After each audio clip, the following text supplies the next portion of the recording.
Magandang araw sa ating mga kawinding. So meron tayong gagawin dito mga kawinding ay isang handle na cordless. So ito yung kanyang battery, 12 volts. Flyman pala ang brand nito mga kawinding. So ang problema nito mga kawinding ay ayaw mag rotary pero may power yan. May ilaw naman. So checkin natin yung battery. So dito ito yung battery. So lagay lang natin ng sa DC. Kaya naka DC voltage tayo. So ito yung negative, ito yung positive. So tingnan natin kung may karga. So 6.4.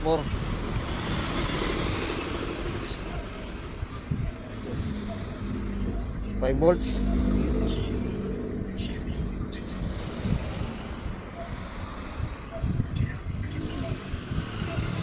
So, subukan natin i-charge.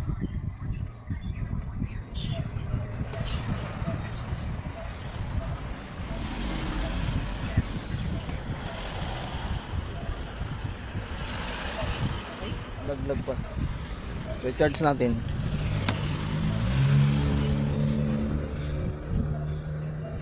So, tingnan natin kung magkakarga siya.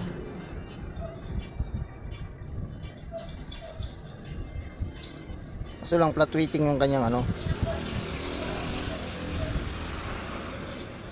ayun flat weighting. So tingnan natin yung kanyang battery. Wala yung kanyang supply. So dalawa itong battery niya. So ito yung isa, dalawa to eh. Tingnan natin baka yung battery lang may problema. So itong isa 11.75 yung kanyang karga ng battery. So ngayon subukan natin kung iikot. Ayun so okay naman, maandar naman siya. Kaya lang dito pagdating dito sa isa drop yung kanyang battery. Ayun kanina 5 volts. Tapos ngayon naging 11 volts. Subukan natin kung siya andar ito. Ayun, wala talaga So ibig sabihin mga kawinding sira talaga tong yung battery niyan. Checkin natin yung itong isa. Kasi siya nawawala pag sinalpak mo. Ayan naging 8 volts, 5 volts. Ayan malipat-lipat. So itong isa, tingnan natin kung stable ang kanyang supply. So meron pa ganun pa rin 11 volts. So ibig sabihin walang problema dito sa kanyang magana naman.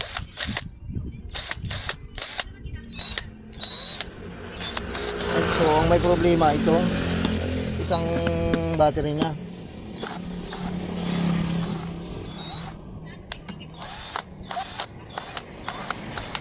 Saka itong may problema pa kailangan makalas natin to. Gumagalaw itong niya, yung motor baka na-disalign ito. Ayun maluwag, ayun So bubuksan natin yan, si-checkin na rin natin. Tapos itong kanyang isang battery ay tatanggalin din natin to. Tingnan din natin to yung nito. Yung laman ng battery. So ayan. So ito na mga kawinding yung ating nakalas ko na yung itong pinaka-housing niya dito sa kanyang battery. So nailabas na natin. So ito yung kanyang pinaka-charging. So ito yung battery niyang tatlo. So ayan So itong mga kawinding ay tatanggalin natin lahat yung kanyang naka-terminal dito sa kanyang board para ma-check natin itong battery niya. Dapat kasi pantay-pantayan. So checkin natin to at tatanggalin ko lang itong mga kawinding at hinangin natin ito. So dito yan nakalagay mga kawinding. So nakaipit lang yan dito. Kaya hinangin muna natin to. Tapos tanggalin natin. So ilapit natin yung camera para makita. Ayan. So tatanggalin natin itong mga kawinding. Bubunutin lang natin ito. Hindi lang natin alam kung ito'y naglo-lose contact. Kasi minsan naglo-lose contact kasi ito So tulad nito, mayroong umido. Umido yung minsan nagka-crack kasi itong terminal niyan. Kadalasan. Pero tingnan natin kung ito'y ayan o, bumilo kasi ito ay yung nagka-crack yung kanyang terminal. So try muna natin hinangin. Ayan, nahinang na natin. Tapos charge natin kung ganun pa rin ba siya, kung nagbago-bago yung kanyang yung kanyang supply. Tingnan natin yung ating tester. Ayan. So, tingnan natin kung siya ay nagcha-charge. Kung siya ay nagbabago ba o ganun pa rin, tatanggalin natin yung isang battery. So ayun o.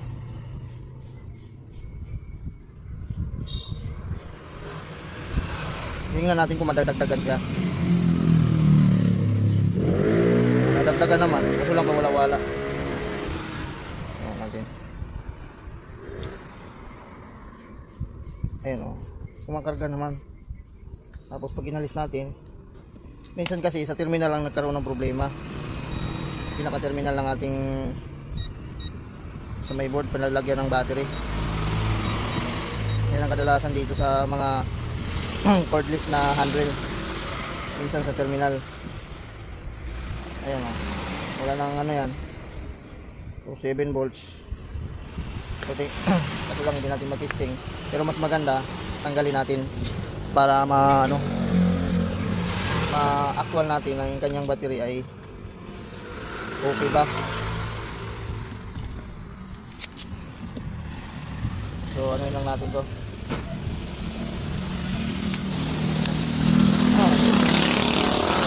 Tanggalan lang natin ng tingga.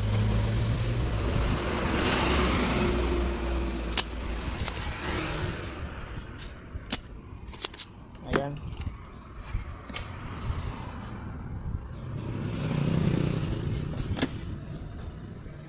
So tandahan natin ang at baka dumikit. So mainit yan.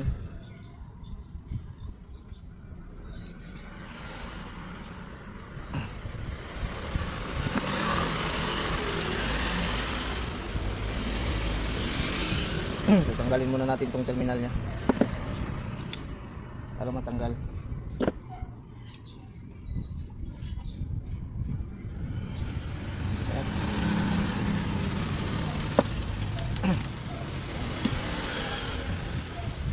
Yun, tanggalan natin.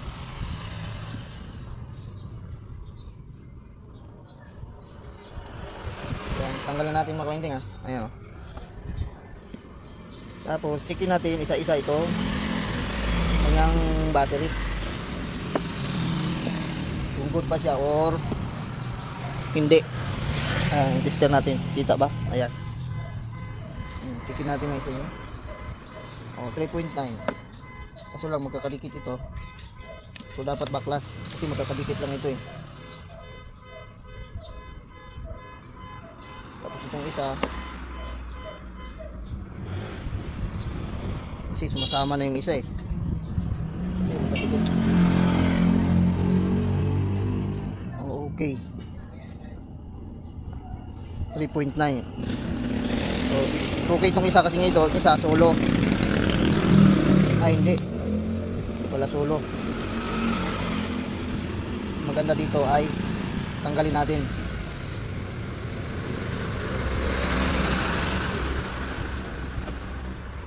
So tanggalin natin to. Kaso lang para pagtanggal nito at magkadikit-dikit na ito, so putulin ko na lang muna itong gitna. So katirin ko muna to kasi pwede naman idugtong to mamaya. Para kahit isa lang dito maputol, okay na. Kasi sumasama ng connection yung yung isa sumasama Yan. Yan. So para hiwalay sila. Para hindi sila marireading mo pareho. Yan. Tingnan natin. Yan, 3.9 talaga. Isa 3.9, so dapat kasi pare-pareho yan. So ibig sabihin buo itong battery nya. So okay yung battery. So nagka-problema ito sa terminal. Yung terminal nung kanina naka-winding. Yun. Yung hininang natin kanina, yun ang nagka-problema doon. Kasi may kawang siya kanina. May kawang na siya. Tapos ito ay hinangin na lang po natin to. Ito. So lagyan natin to ng ano, hinang.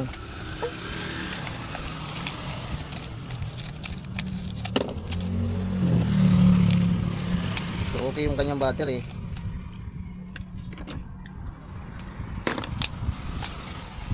Tapos ito susuportahan ko lang ng magnetic pang pandikit para yung pinutol natin, so lagyan ko sa gitna.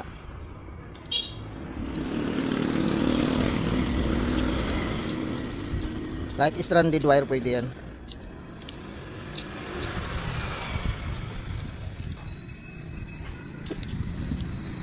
Kasi hindi siya gumagana. So ang problema, terminal. Pwedeng masira yung ating yung pinaka charging board. Isa rin yun. Pero hindi kasi kumakarga siya eh. So analyze ko dito sa terminal. So ngayon lagyan natin doon ng kapirasong copper para pang support dito sa ating pinutol. So inangan muna natin. Yan. Saka dito sa kabila. Kasi minsan pag natunaw yung tingga, sobrang init. Siyempre dapat mayroong nakasupport. Yan. Kahit maliit lang.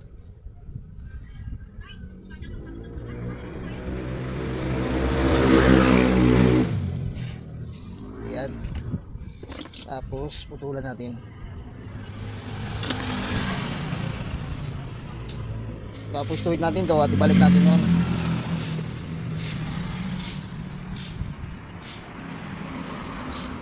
Saan yung sa yeah. Pang sapin. Yeah.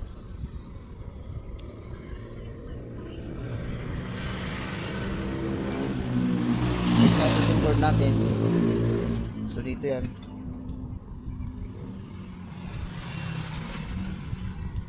Positive, tapos yung isa negative. Ayan.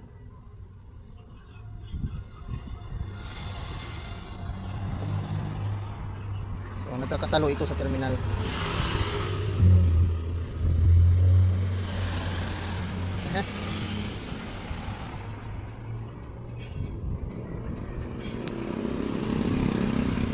Kasi pag hindi maganda ang katagalan kasi makawinding, itong terminal niya ay bumibigay.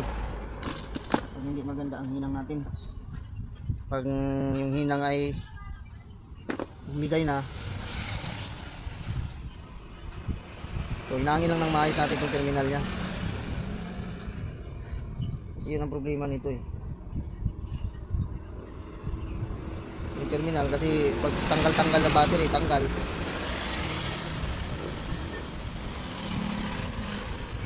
Ayan, kailangan kapit na kapit para pag umandar yung yung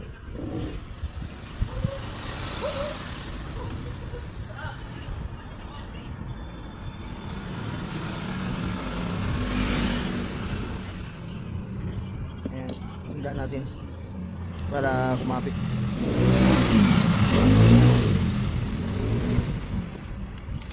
Kumapit na kaya.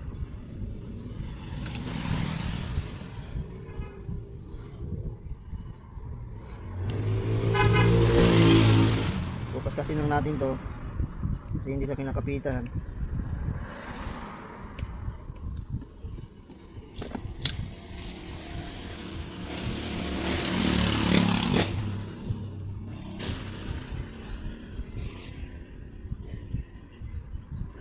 Ayan, okay na. Tibay na siguro yan. Tapos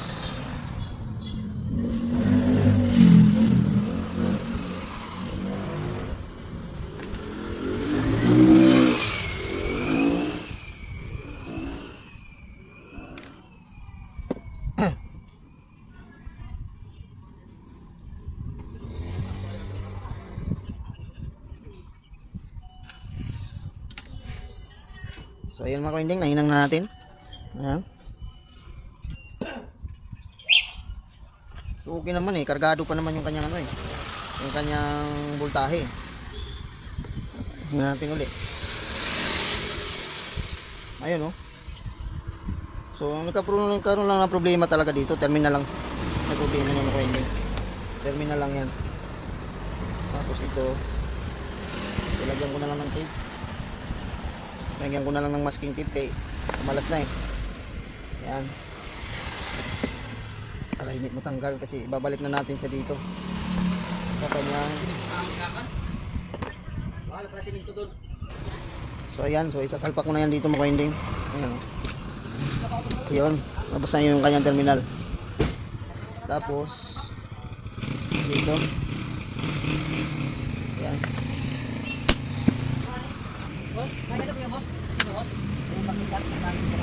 Tapos hindi natin kung gagana na ba siya.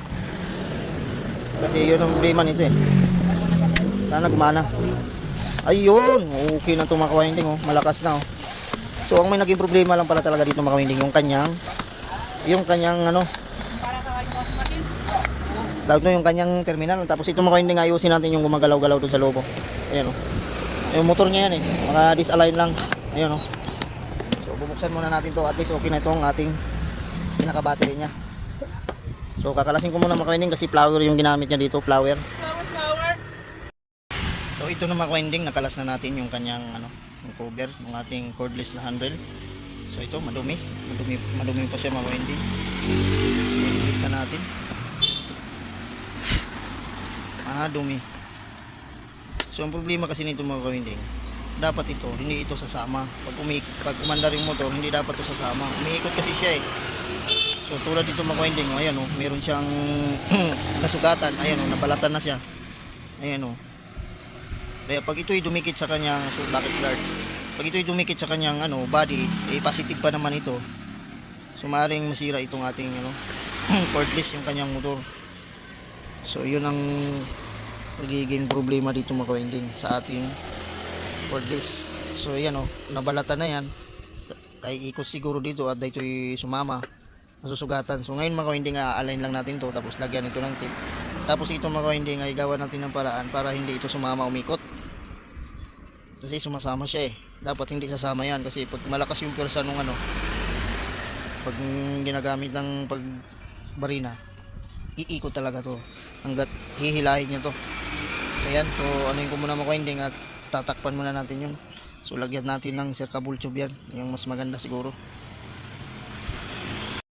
So ito na mga ka-winding So meron pa dito sa unahan mga ka-winding, yung kanyang kinain na yung kanyang wire. Ayan So kinain na rin yan. Pag dumikit ito sa katawan masusunog ito.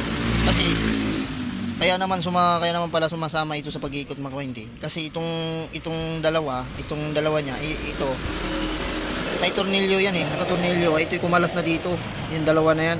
Ayun Kaya pala sumasama ito dahil hindi na kumakapit ito.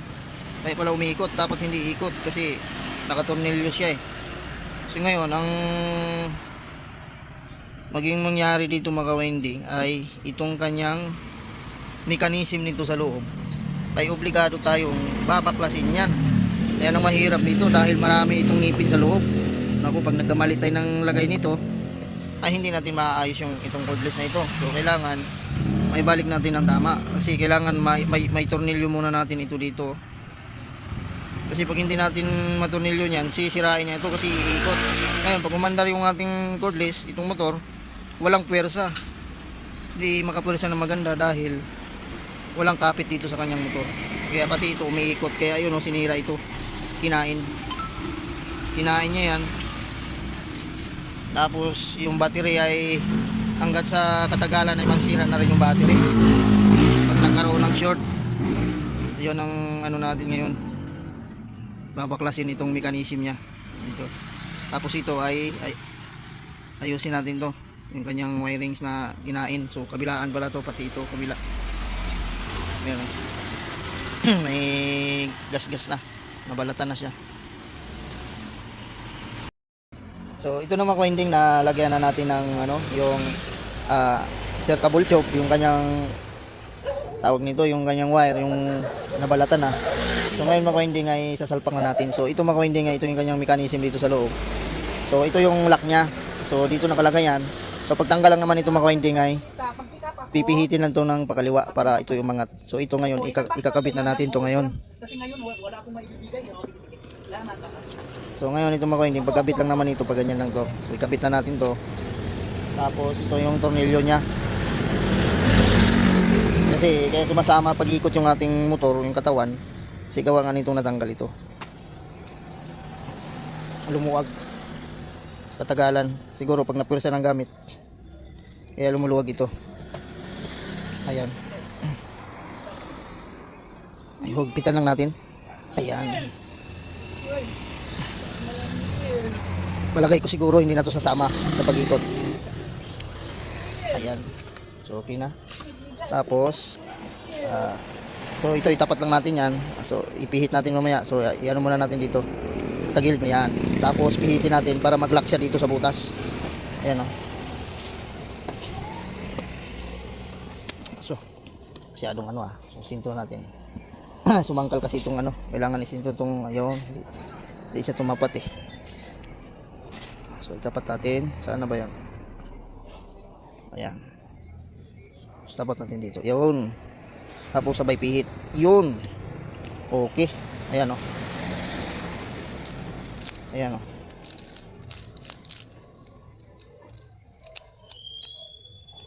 Ayan. Okay na ito mga ka-winding. Ngayon salpak na natin dito. Sa kanyang ayan. So sintro lang natin.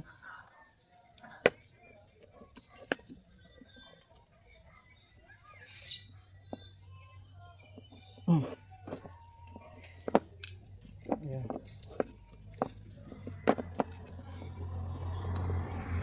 Yun.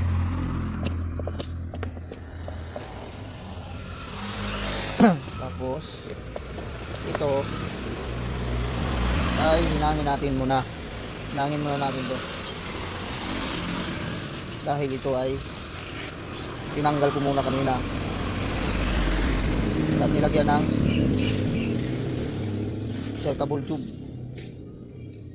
Ayan. Ay, init. Ang init.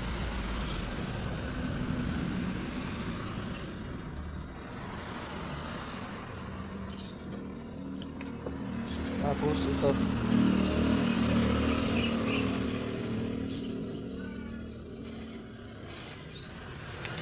Ayan.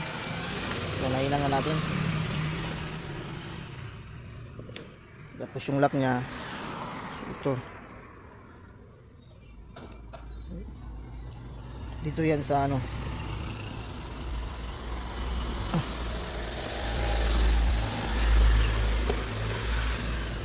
Uy, nasa na yung sa gitna. Ayan.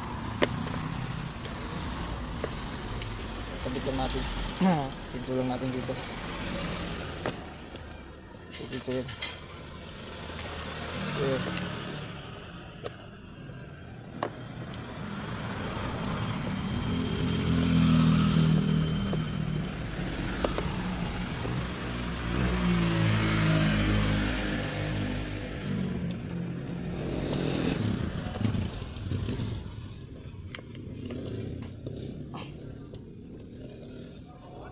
Gas.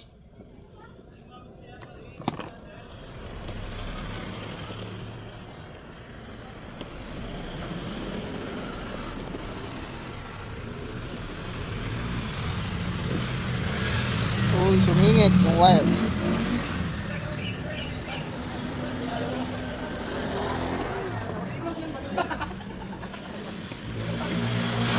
Kailangan may sentro ng lagay ito kay pag hindi hindi natin matatakpan pag hindi na sentro. Lagay. Iniipit yung wire. Ilabas muna natin yung wire natin. Iniipit. Ayan. Okay. Tapos saka natin to isiksik dito. Ayan.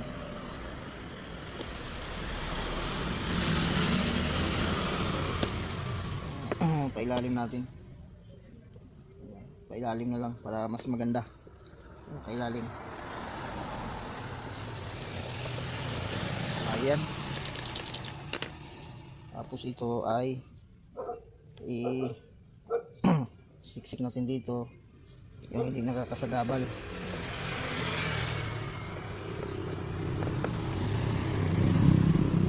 Ayan.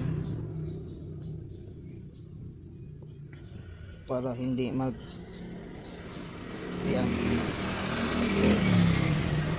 Kasi tatamaan ng ano yan ng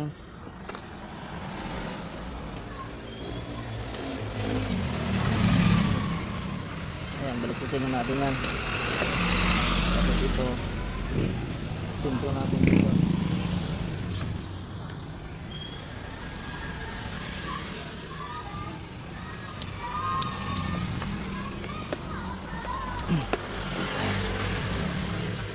Natin sa gitna yan, ito yan, nakakapit dito yan sa pinaka-adjust yan. Kasi dito yan yung purpose yung alambre na yan sa ano,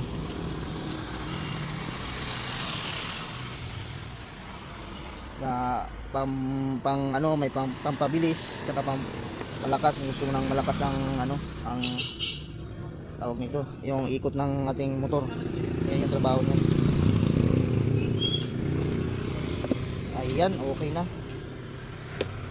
Tapos kabit natin. Jangan ma-center.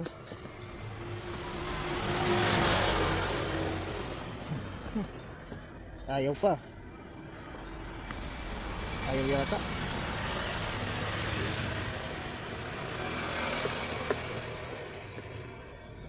Yun.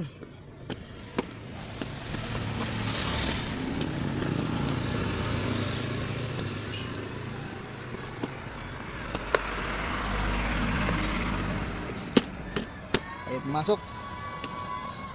Pumasok ka naman. Huwag kang kumalas kay... Yun. Okay. Ayan. Tornilyo na lang natin. So ito mga winding, kasi bago natin maibuka ito, meron pa itong ano, pinaka-clip niya dito. Lock niya dito sa ilalim bago itornilyo. So itulak lang natin to. Ayan. So bali dalawa ito eh. Ayan o. Lock dito. So dito nakalagay yan. Pinaka-clip niya.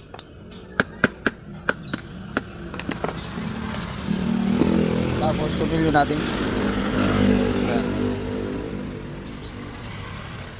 Flower yung ano nito, yung kanyang Phillips screw. So ayan, kabit lang natin to. Ayan, tornilyo ko muna mga winding. So ito okay na mga winding, na tornilyo na natin lahat. So nailagay na natin. So ito yung battery niya. So sinalpak na natin. So ito yung hindi natin na-repair, yung hindi natin ni-repair na battery. So ito gumagana na ito mga winding. At saka tingnan nyo ito mga winding, yung pinaka motor niya.